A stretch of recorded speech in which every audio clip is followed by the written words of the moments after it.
বসুন্ধরা যারা বাসী আছেন তারা ফুড হলে চলে আসবেন। শুধু বসুন্ধরাবাসী না, পুরো ঢাকা শহরবাসী যারা আছেন এখানে ভিজিট করতে আসুন। বাংলাদেশে এখন সিনেমা খুব কম হচ্ছে, সিনেমা হলই তো নাই। সিনেমা আজকে না, আজকে একটা দুইটা সাকিব খানের ছবি রিলিজ হচ্ছে দেখে পুরা ইন্ডাস্ট্রি চলছে তা না।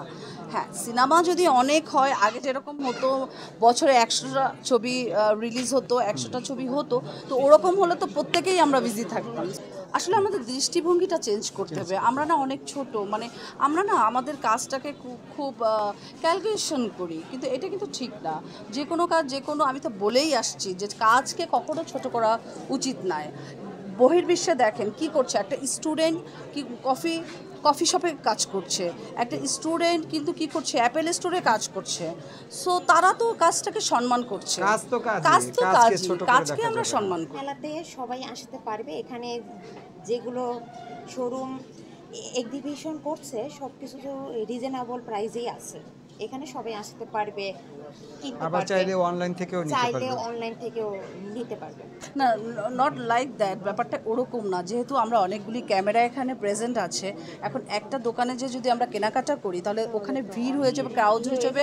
যারা এখানে এসেছে তারা কিন্তু রাস্তাটা ব্লক হয়ে গেলে তারা মুভমেন্ট করতে পারবে না। সো ফর দ্যাট আমরা দুজনই কিন্তু প্রত্যেকটা দোকানে যে এক একটা জিনিস চয়েস করে এসেছি এবং প্রত্যেকের কার্ড নিয়ে এসেছি। আপনারা হয়তো বা ইতিমধ্যে দেখেছেন, আমরা প্রত্যেকের পেজে নক দিব এবং যা যা আমরা চয়েস করেছি প্রত্যেকটা জিনিস আপনারা দেখবেন, আমাকেই পড়া দেখবেন, আমাকেই অনলাইনে যখন আমি ছবি পোস্ট করব দেখবেন যে এখানের প্রোডাক্টগুলি আমি পড়ে আছি। বসুন্ধরা যারা বাসী আছেন তারা ফুড হলে চলে আসবেন। শুধু বসুন্ধরাবাসী না, পুরো ঢাকা শহরবাসী যারা আছেন এখানে ভিজিট করতে আসুন এবং এখানে যে পেজে যদি নক করেন সারা বাংলাদেশে এখান থেকে প্রোডাক্ট পারচেস করতে পারবেন। আর আপনারা আসুন, কিনুন, বাংলাদেশের অর্থনীতিকে আরও ডেভেলপ করুন ডে বাই ডে।